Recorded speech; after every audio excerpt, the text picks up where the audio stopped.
This episode's going to be a little different, perhaps a little heavier than usual. I want to talk about the power of reaching out.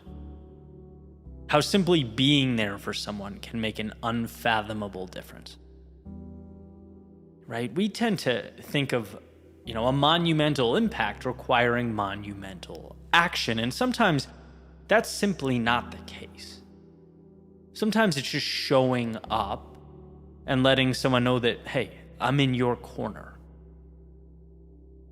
And I've been thinking a lot about this, right? This came to mind because over the past couple weeks, I've had two people I went to high school with pass away, right? Young men in their mid-30s, gone. And by the way, they're two of many people from my high school that have either OD'd and died or taken their lives. It's an epidemic. And I'm sure it is across the board, right? But being that I am one and hear about it often, I know that particularly young men are feeling isolated. They're feeling lost. They're feeling depressed. The pandemic exacerbated this quite a bit, right? It's a problem. And it's a complicated problem, right? You can point to a lot of things. The way we connect now doesn't actually make us feel connected. We can't trick our brains into thinking that followers online are the same as friends grilling steaks with us in the backyard, right? It's different. But it's not only isolation, right? I think there's a crisis of meaning, of purpose, of feeling a part of something. There's a societal void. I don't think there's any question about that. And in my little corner of the universe here, I talk frequently about the process of growing a business, of building a brand. A lot of you are in the midst of the same thing. And so I delve into the highs and the lows, the ups, the downs. I have convos about it live. And I can tell you, right, nothing was as challenging as the loneliness of trudging through that, right? The middle. Not rejection, not failure, not being humbled by life, not being broke. No. It was the feeling of solitude, right? Almost haunting. Right? And you could make the argument part of that self-induced, right? It was focused. Social life took a back seat. But regardless, it was very real. And what was worth gold were the texts from family saying, hey, I watched your video, great work. Or it was my friend Zach, out of the blue saying, hey, this will be worth it. You're onto something. Don't you dare stop. And call me on a Tuesday just to get me excited about my own company, right? And when you're deep in the battle, that's not a little thing. That's not like a smile and appreciate it thing. That's everything. That validated my reason to get up when things were difficult. One message. Right? And let's be real, right? My process was not catastrophic. I had it pretty good. That was a pretty fortunate situation. My brain goes to imagine the people really fighting, right? Really going through something. Battling with their demons. And I'm reminded, as I watch all these people from previous chapters of my life decide the pain of being here is too much, that we can help. No, we're not magic. And no, there's no singular cure to a complex issue, but I'll tell you what, we all have the power by taking 30 seconds to shoot over a message that says, I love you, or I see how hard you're working, or keep pushing because your effort matters, to give someone hope. That stuff is life-changing. And not only that, costs us nothing, but can mean everything on the other end. And some of the email responses I get from my newsletter just reminds me, it's like, you don't know what people are fighting through. You don't know what demons they're living with when you walk by them on the street, right? And if we can be the ones to be a bit more compassionate, The ones where hope and reassurance is derived and then distributed out to the world. Think about how incredible that is. How amazing it would be to simply be a part of that. And for those of you going through it now, thinking, yeah, I would love to. I will spread that message, but my own glass feels empty right now. I'm having a hard time getting through in my own world.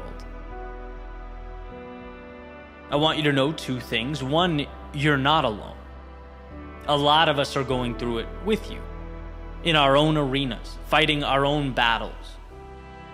So don't think this is a burden placed solely on you. Life is hard. That's the challenge, but it's also the beauty. Which leads me to number 2. There will be, I promise you, a point where you look back on the storm of right now and smile because you made it out. You're different now, better equipped now, stronger now. That's not a possibility, it's an inevitability. As Churchill is famously quoted saying, if you're going through hell, keep going. Because you're strong enough and what awaits will be worth every second of the journey.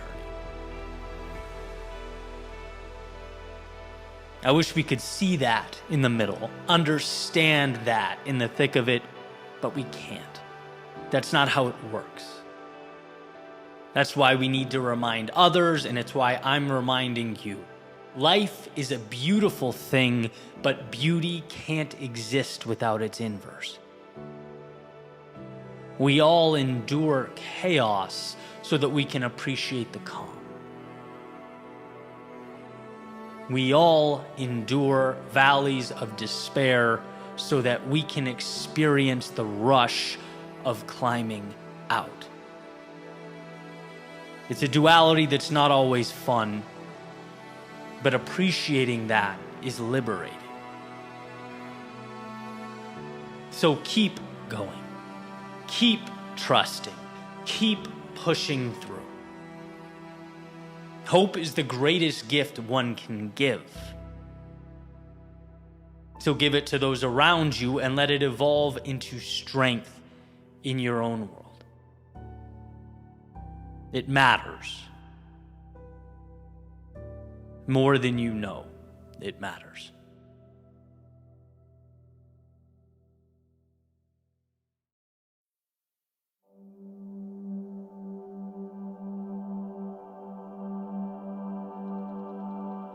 There's a saying that in order to become something new, you have to leave something behind. You have to detach in some capacity, remove yourself from the physical realm. Because the obstacles that we face are not physical. 99% of our problems are not physical, they're mental. And as you sort of drive that metaphorical ship into the horizon, the biggest deterrent's never going to be the anchor, or the headwind, or the bow line. No, it's going to be the storyline. It's going to be the narrative of the person navigating that ship. And it's interesting, because our first inclination when we feel stuck, it's always to point out, attribute our problems to the world and this predetermined position within it. Maybe that's the issue. We take our power, we put it into the universe, cross our fingers, and hope things work out. But that will always be a losing proposition. It will always come crumbling down. Because it's not the world that keeps you from showing up. You're not physically incapable of taking that first step, or growing, or evolving, developing, becoming something new. No, that demon lives in your head. That's the mental Goliath we struggle with, right? Because there's cognitive dissonance between who we know ourselves to be and who we want ourselves to be. That's the sea we have to cross, the terrain we have to navigate. It's not the physicality of taking the steps. Anyone can do that. It's believing that you are worthy of the journey. And you have to ask yourself, is it that you can't become something new? Or is it that you won't, refuse to detach from who you used to be? You're still tucked away in that container, that box you've been building for years and years and years that you've placed yourself in, because I can promise you, one of the most liberating things to understand is yesterday is not a life sentence. Yesterday's not forever. Yesterday's not defining. It's simply a stepping stone. And every morning when you open your eyes, sun comes through the window, illuminates life around you. That's never your cue to put on a fake smile, play the same role you've been playing day after day after day. No, it's an invitation to do anything you want to do, to begin again, to start fresh. It's an opportunity to detach from that character, detach from the people and the things that don't push you towards what you want, detach from the negative self-talk. And when all that's gone, everything is removed, and it's only you and your self-belief, a will to move forward. I promise you that pendulum shifts. Life becomes simple, and how beautiful simplicity is. It's shining a spotlight on what matters. It's clarity. It's taking control. It's picking up the clay and molding what you want to mold. It's opening the door and deciding to walk through. Everything else is variable. Everything else is noise. Everything else is detail and distraction. Because what you want, it's there. And it's waiting for you to simply remove yourself from who you used to be. To step into right now and believe that you are worthy of everything else to come.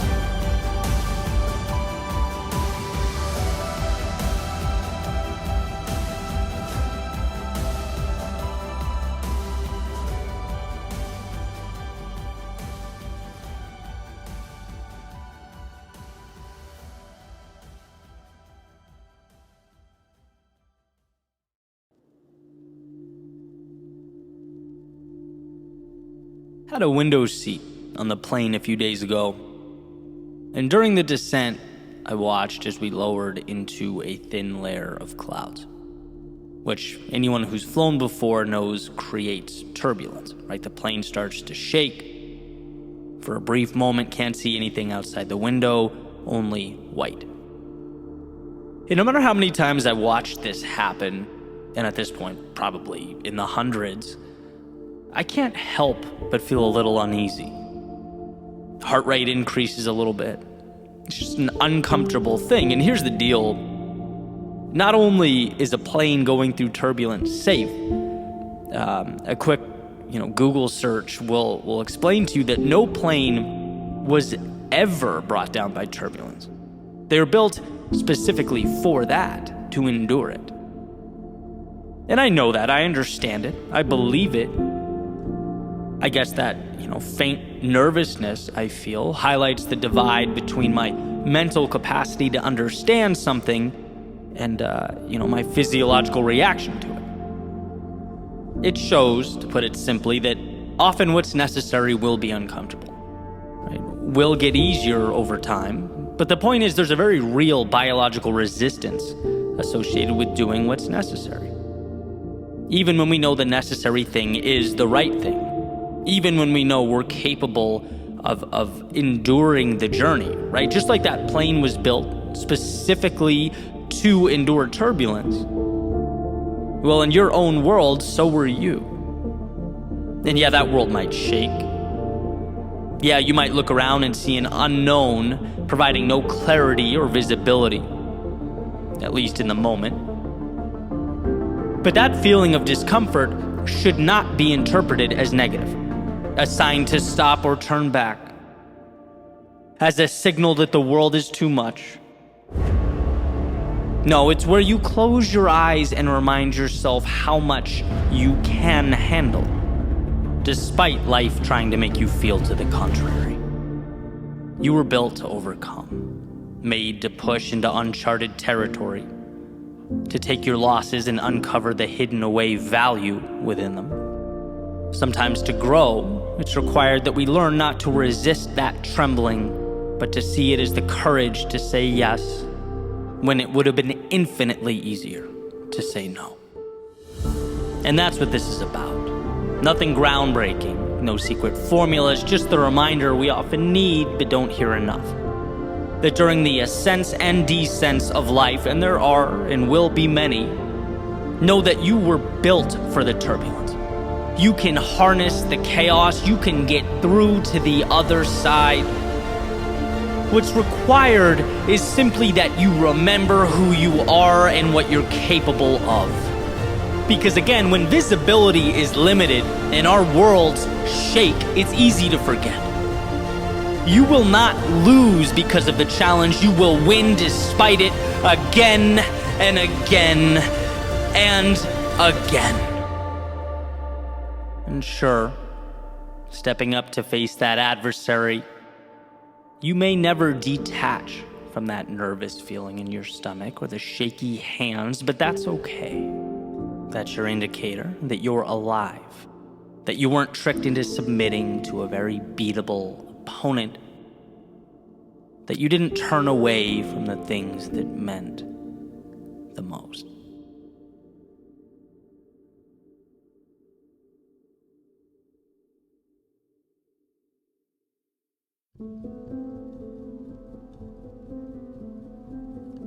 We are, in some ways, helpless to what occurs around us.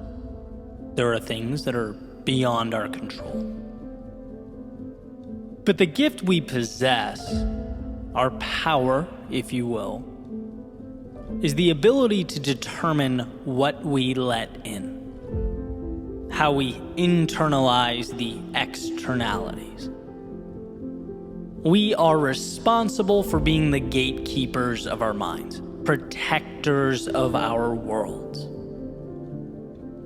There's a little saying that I aim to live by. It's incredibly simple. Basically, the idea is, if something is not a net positive on your life, start working to eliminate it. If there's a person that is draining, creating more negative than positive, then they don't deserve to be in your world. Stop letting them in.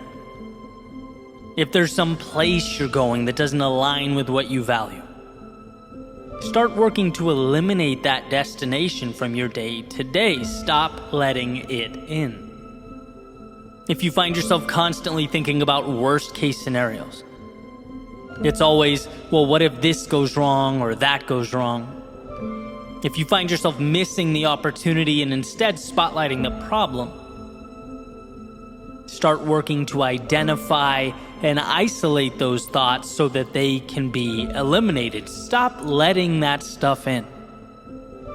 The great part about having so much control over our lives and our perspectives is that we get to choose what gets our time and attention.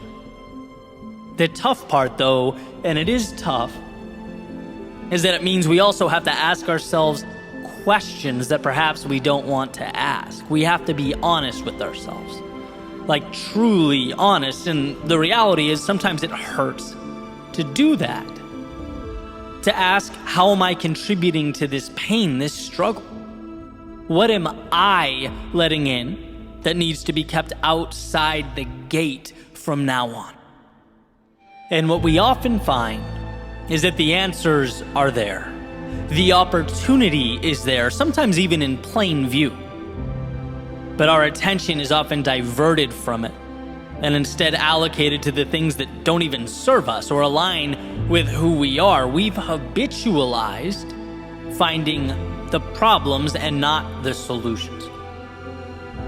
And I can list examples of this over the course of my life all day, right? Epiphanies where I realized I needed to defend the thoughts that enter my mind and better cultivate a world where I can succeed, where I can be happy. Money, for example, the switch from seeing it as a scarce resource, something that everyone's fighting over, how to outmaneuver the guy to the right of me, how to get my hands on this elusive object. Nope. Block that mentality at the gate and let in instead the idea that money is merely an exchange of value. How can I be more valuable to more people? Where value goes, wealth follows. Or as I've talked about before, the injuries I deal with so frequently, right? Keeping the poor me, or I can't deal with this, or whining, I'm willing to put in the work, why won't life let me succeed? Keep all that outside the gate and let in, here is an opportunity to get better in other areas. I can't lift. Maybe I'll take a month or two to crush cardio, to eat better, to build mental acuity. Find a way. Or maybe it's that person who made their way into my life that over time became a net negative. That we've gotten to the point where our coexistence takes away more than it adds. They no longer belong inside the gate, in my world, right? Only let in people who do make your life better. And we have control over all of this. It's about accountability. It's about personally understanding the authority you have over what comes in and what stays out. Very few things in life are just because. Things exist in our day-to-day because we have, somewhere along the line, allowed them to be there. So take some time to see yourself as the gatekeeper of your world. Audit what you're letting in and what you're keeping out. To do so will set you up for a life on your terms. A life that's not wasted, or even merely endured, but one that's lived to the fullest.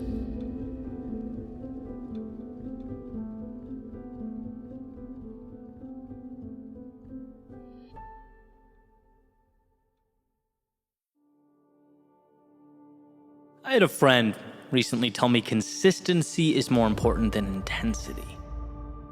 Interesting, I thought, right? Put it in my back pocket and moved on with my day.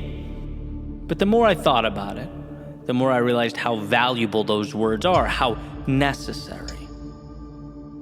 I think because typically my brain associates the acquisition of more with an increase in intensity. It's like you want more, okay, find a way to give more, to be better. That's the equation my brain was familiar with. And while not necessarily wrong, what it can do is diminish the power of showing up. It neglects the compound effect. The reality is that consistency over time becomes intensity. A snowball rolling downhill doesn't just increase in size, it increases in speed.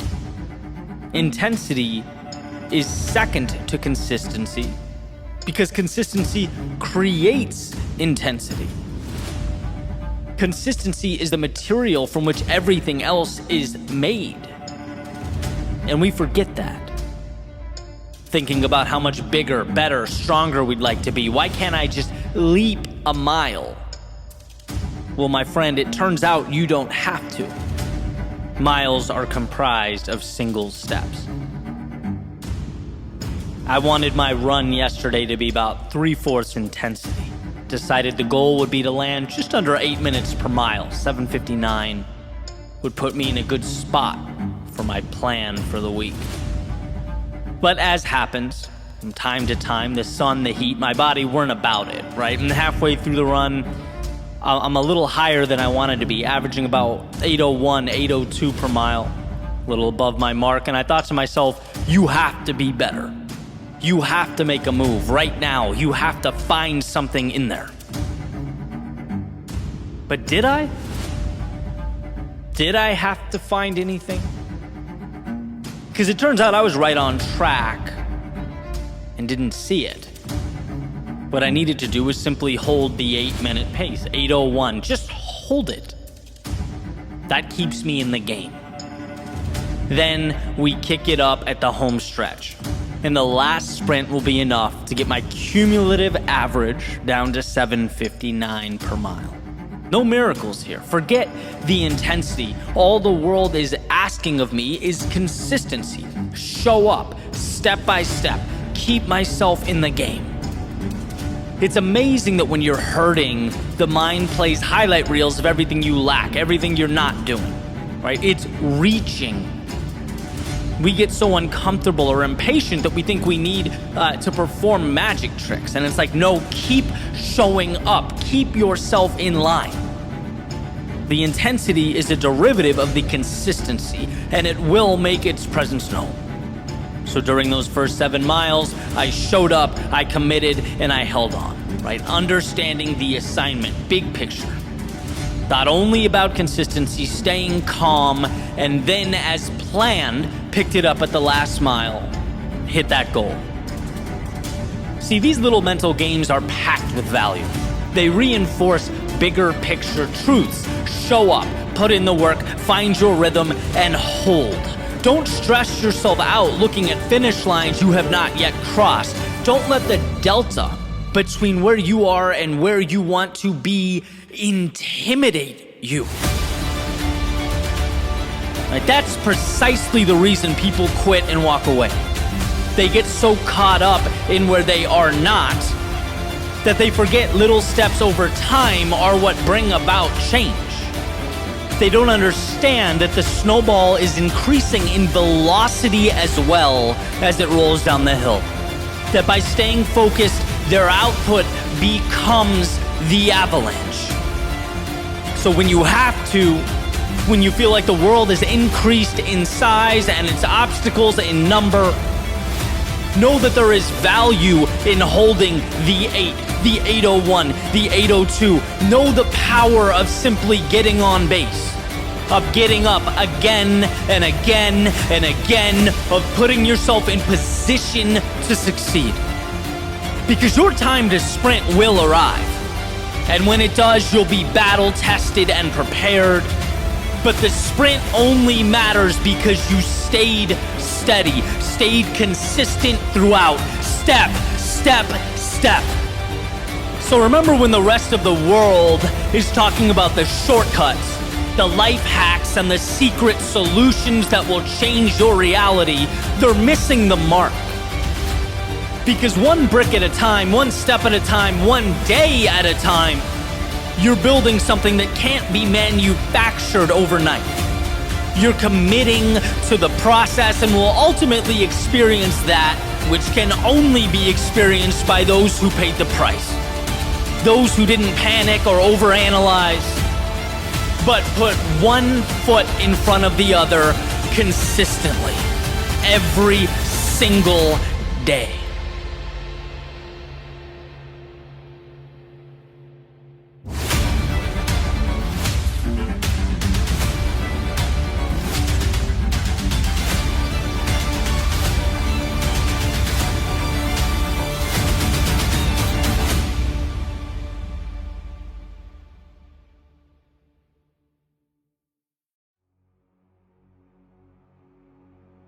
The difficulty we face in life is not personal. If you remember this, you disarm every adversary, obstacle, every complication you'll ever face. So, quick story. Recently, I was renewing a lease for my apartment. Something that usually is pretty simple, right? Only this time, things were not simple. Confusion, chaos, misunderstanding after misunderstanding. I received emails and letters saying, you need to provide these documents in order to renew. You need to have XYZ information submitted to his Aesop.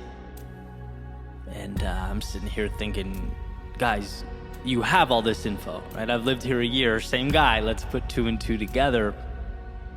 And after a while, I started to get truly annoyed. Eventually to the point of taking it personally. So I stopped what I was doing and go down to the front office thinking I'm going to go scorched earth here. I really wanted to emphasize how absurd and ridiculous all this was. I opened the door and just kind of stop in my tracks. First thing I see is a crowded room filled with tenants asking for things, making requests, looking for info. And the people that work there were so patient and kind, running around doing their absolute best to make everyone happy and get everything done. And almost immediately I realized, Eddie, you made this about you. This is not in any way about you. Basically, I created this fallacy that because things weren't working the way I wanted them to, then there must have been some universal resistance, right? There's an idea I heard a while back that very rarely steers me wrong. It's that two things can simultaneously be true at once. So in this case, is there opportunity for these guys to tighten up a bit, bring more clarity to their operations and best practices? Yeah, certainly true. But on the other hand, was building this up as a them versus me match in my head dumb and counterproductive? Yes, also true. The world will always provide adversity, right? That's not news to anyone. It's just what the world does. That adversity will take 1,000 different shapes and appear in infinite number of ways. But here's the deal. Life is neutral. Things just happen. They aren't good or bad. They just exist in the ether. We, as storytellers, decide to put a charge into things. We decide whether it's happening to us or for us. We choose. And that's the takeaway here. There's power in remembering not to take things personally in any aspect of life. Because when we do, we actually lose our grip on reality. We become emotional and not rational. And this is visible everywhere. Right? Take rejection, for example, something we all deal with. It's not personal. The person on the other end is thinking about themselves. They're locked in on their own incentives. They're not thinking about you. And however you feel about this, it's just the truth. So assess the situation. Sure, maybe find some areas where you can improve and carry on. Being mistreated. Again, not about you. As the saying goes, hurt people hurt people. Same goes for criticism and hate online. Right? Something that a lot of people truly fear. It will almost always be true that people who are more accomplished than you or further along in their career trajectory won't waste time bringing you down in the comment section. No, it's people saying things hoping that their comments will get approval and attention so they can feel validated. Their actions are being carried out for, ready for this, themselves. And to misdiagnose or take it as a shot to the heart, well, that's creating a battle scenario that doesn't need to exist. It's not them versus you, it's them versus them. You're just in the crossfire.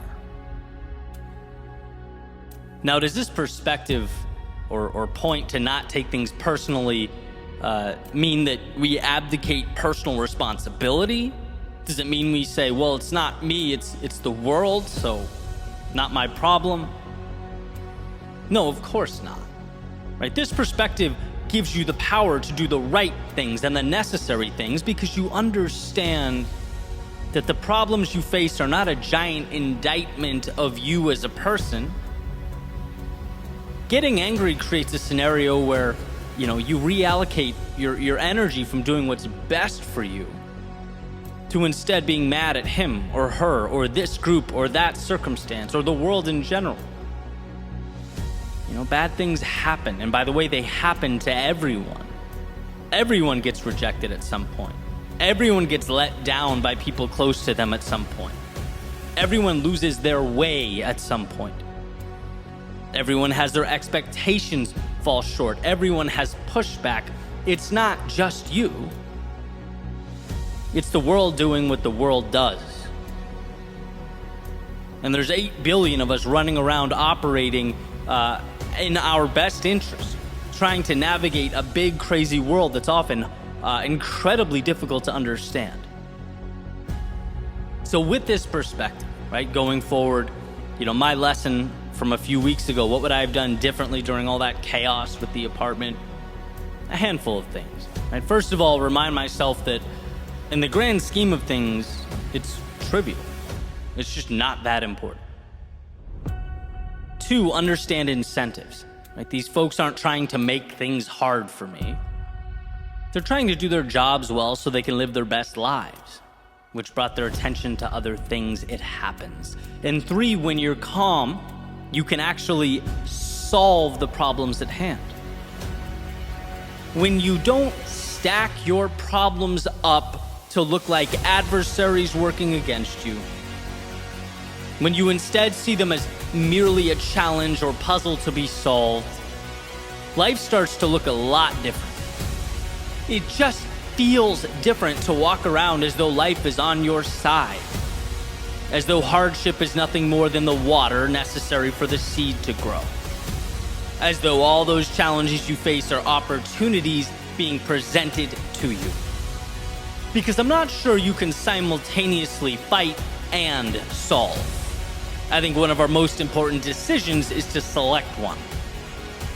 You can make the rejection an opponent, the criticism a rival. You can make the disorder your nemesis.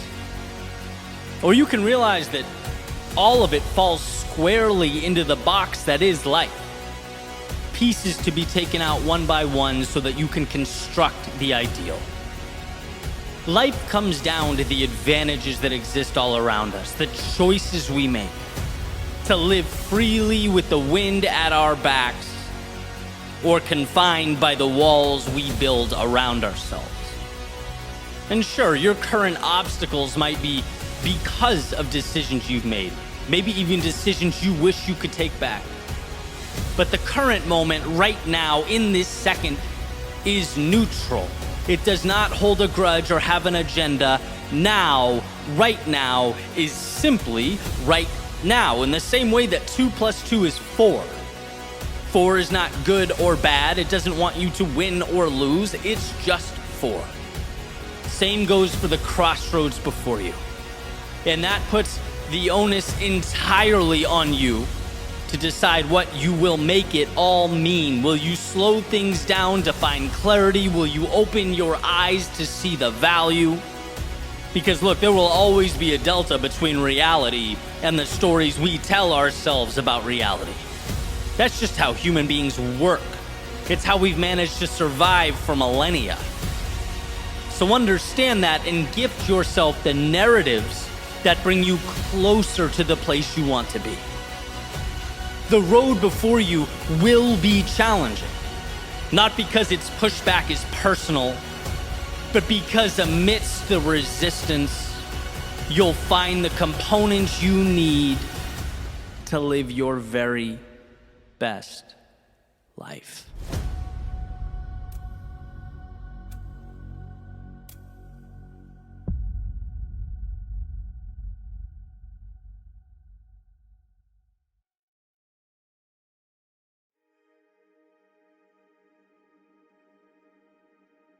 Just one more day. The power is in just one more day. Don't need to have the whole book written, stories told, or city built. It's not about one universal solution to all your problems. It's about continuing forward until the breakthrough. It's about knowing that when it feels most hopeless to go on, that's precisely when it's most important to do so. The world is not asking of you everything, just something. So give it something. Keep yourself in the game. Keep your head up and your eyes open. Keep your feet moving, even if you don't know where they may be leading you.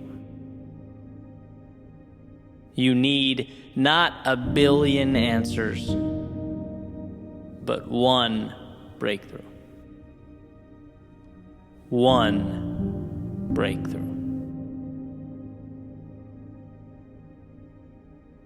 See, we all fall. We all lose our footing. Life can be tough.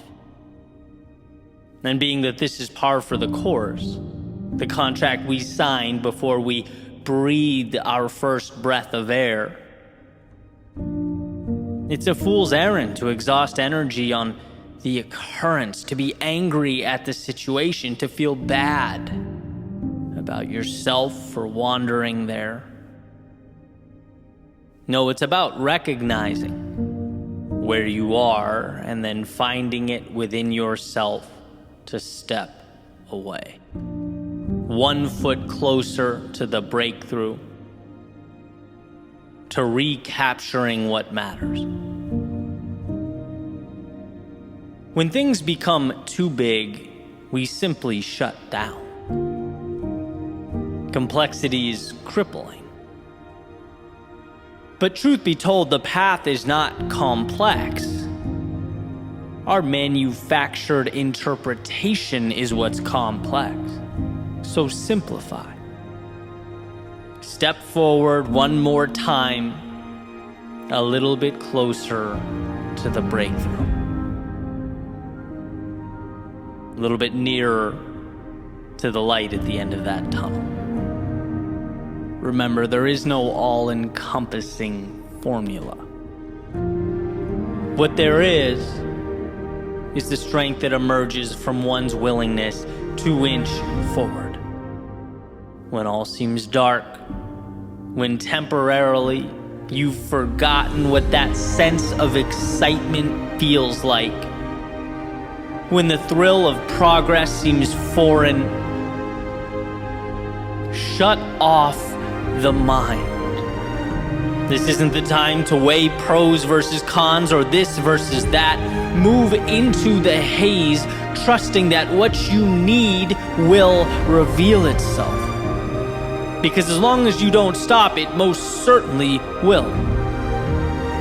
You'll find yourself again, your path again, things will make sense again. But that right is earned now. When we're tired, worn, in our solitude, beaten down, we might not be able to see it in the moment, but that's when the beautiful things are made. So trust that you are the designer you've been looking for all along.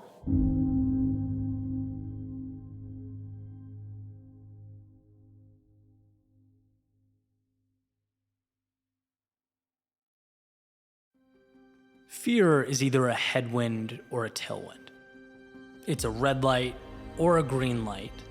It's either an end or a beginning. You get to choose. I talked about this exact thing a few months ago, so it's kind of fun following up now as some time has passed and the technologies continue to evolve. Last spring, I heard someone say there will be 2 types of companies in the future. There will be companies that leveraged AI and companies that no longer exist, right? And I didn't know quite what to make of that at the time, but settled on, well, I trust myself to figure it out. After all, that's what humans do. We adapt and we find a way. Well, I was recently in the middle of one of my YouTube audits, and I saw something interesting. There's a section of YouTube that discloses 15 channels that are similar to yours. Basically, there's an audience overlap. So for example, one of the 15 right now for me is Andrew Huberman. So apparently a number of people who watch or listen to his channel also make their way over to my YouTube channel, which I thought was interesting. So I wanted to dig a little deeper. And as I was poking around at some of those other channels, here's what I found. About a third, from what I can tell, of the channels on that list were faceless YouTube channels with AI voice automation, AI scripting, and what I could only assume is AI video editing as well, which means that the future state is here. It's not knocking, It's not around the corner. It has arrived. Okay, noted. That means two things. I can either, one, water the seed of concern, whispering, hey dude, you're now fighting for real estate on this platform with robots. And two, ask, okay, well, how can I add value in a way that AI automation can't? Right? Because there are certainly plenty of ways. And in writing this, it was kind of like, it almost seems a bit tired, right? How many ways can you say, find a way to win? But in reality, this is a perfect example of the crossroads we're always at, perpetually, right? In every difficult situation, we're tasked with growing or dying. And I truly appreciate that this is forcing me to evolve, or at least quicker than I would have, right? It's putting me in position to inject more into my craft. That's not optional, that's a requirement. And it's what technology has always done and will always do. I was joking around with a friend of mine who, said the same things. Like ChatGPT creates, great B- work. How do you ensure moving forward that yours is A+, right? That's the question now, and will always be the question. And in thinking about this, I don't know how anyone could think they aren't powerful, when in almost every situation, the same tool that gives life can also kill you. The same things that make you stronger have the ability to destroy you. The outcome's entirely dependent not on the tool, but on its utilization by the actors. I call us artists because we all are. And the proof is in what you've made with what you have. I was playing around with ChatGPT this morning, seeing if I could write a speech in the quote-unquote Eddie Pinero style, and I was laughing because it gives these, kind of robotic, rigid essays, but every single one of them referred to life as a dance and the world as a blank canvas. Right? I'm like, wow, I didn't realize I said that much. I was, what's his name, Woody in Toy Story, and you pull the string, that would be like my 2 rotating messages. But I believe that, right? Like, is there anything better to describe the freedom contained in the time we have? We are painters. We are architects. We're not handed good or bad things. We're handed things. And from our handling, interpretation, and craftsmanship with regard to those things, they take on certain meanings. Everything is opportunity. It's just waiting for us to first grant it permission to become one.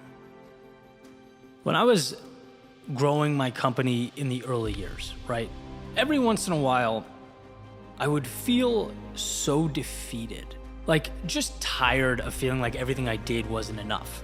That sort of hamster on a wheel feeling, and I'd have to figure out a way to pull myself up again and again, right? And it was always, hey, remember, this situation is not good or bad, it's just a situation. You have to take it and paint it onto your canvas. If you think it's bad, what you paint will reflect that. Everyone will seem better further along than you. The road will seem too challenging. Right? Personally, I'll take on a persona of not enough.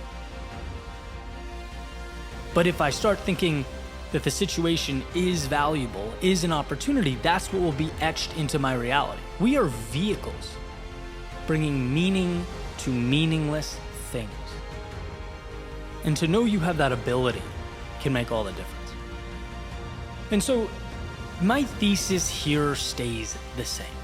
Technology will evolve, so will I, and so will you. But I think beyond that is an underlying truth. This isn't really about technology. It's about our willingness to adapt and make good things out of neutral, indifferent circumstances. There will always be a reason you can and a reason you can't. Or put in an artsy way, there are imaginary castles in the sky and imaginary shackles around your feet. You get to choose which to believe in.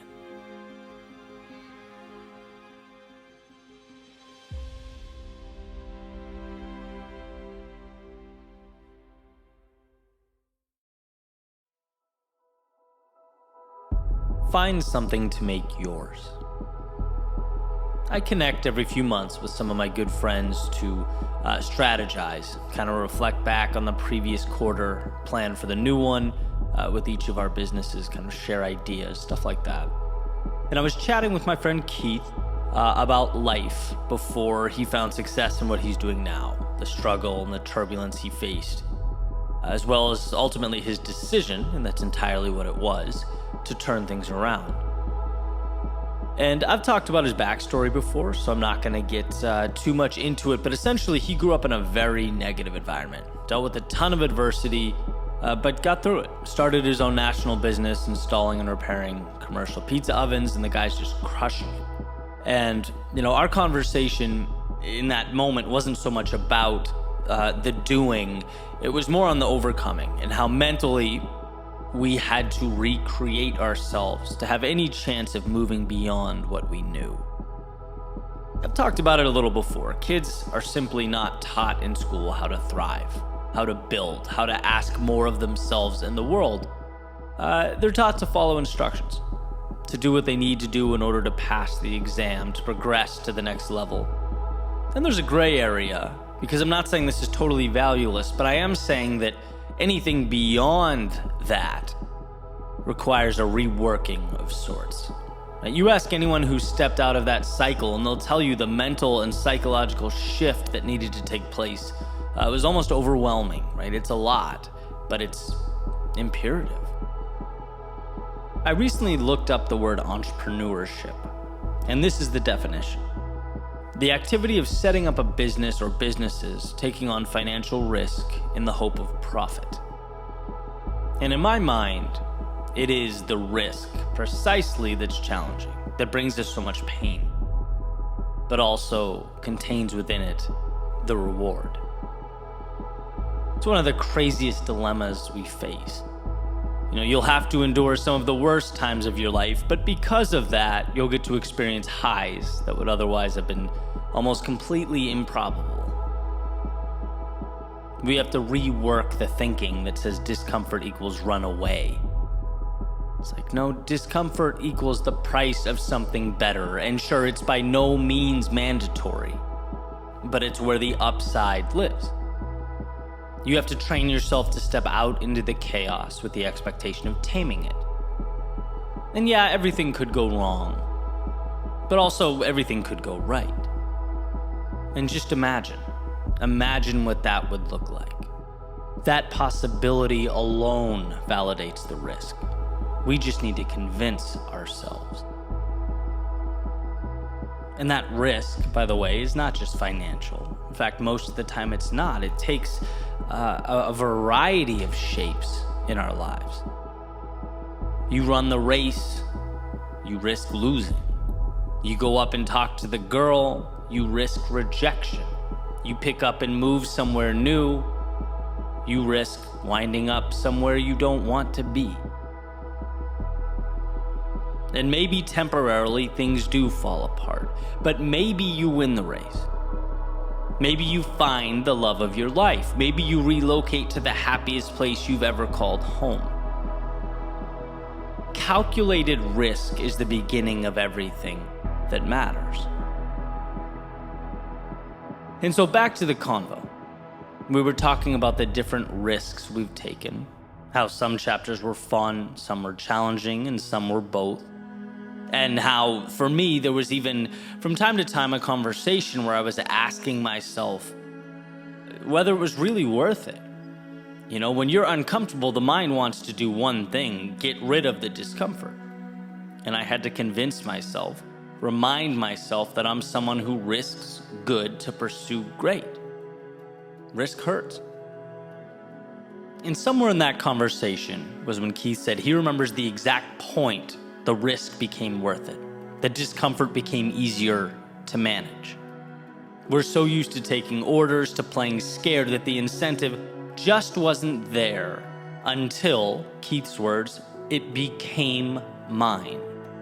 The most invigorating thing he ever did was find a pursuit to call his own. That's powerful. His business injected him with a new energy and, in essence, a new life, because he suddenly had a stake in the game. And I think that's what so many of us in so many areas are missing. The risk appears bigger when it's not counterbalanced by something meaningful. So find something to make yours. The simplicity there is beautiful. Complex ideas expressed in simple ways are always worth holding on to, right? We are programmed to lose because we are programmed to live according to someone else's standard, to think small, to ask ourselves, how do we not screw up? But when you can step outside that little self-imposed circle and instead ask yourself, what's something I can create that is my own, something I care about, that I can nurture, invest a part of me into, that's when life really starts paying dividends. You're not existing, you're living. Or as I've recently discussed, you're empowering yourself to not just sit in the room, but be in the room fully. I use entrepreneurship as the model for this discussion because that's been such a huge part of my life, where I've been injecting my time and attention and, risk. But the point is not that everyone needs to stop what they're doing and become an entrepreneur. That's one path of many, obviously. The point is that there is a risk-reward dynamic in entrepreneurship that we should all understand, extract, and inject into our own lives where it best applies. We've learned to settle in so many ways that we must know there is tremendous value in asking, what is it in my life I want to invest in? Make mine. Give myself the opportunity to experience the excitement of defining the things I care about and watching them grow. Right? Whether your current arena is entrepreneurship or motherhood, fatherhood, academics, a particular relationship, some combination of these, or anything else, to make magic out of the mundane requires we first make it ours. We take ownership, responsibility for the journey. We accept the risk and chase down the rewards. You can do amazing things when you realize what you're capable of and commit to its manifestation. So in a world where, yes, we are conditioned to fail, step out from those subtle shackles of learned helplessness. You are anything but helpless. It's just that you've yet to reach out and pull your dreams into your orbit. You've yet to put a stake in the ground and say, this matters and it's time to see it through. Because once you do that, the good stuff begins.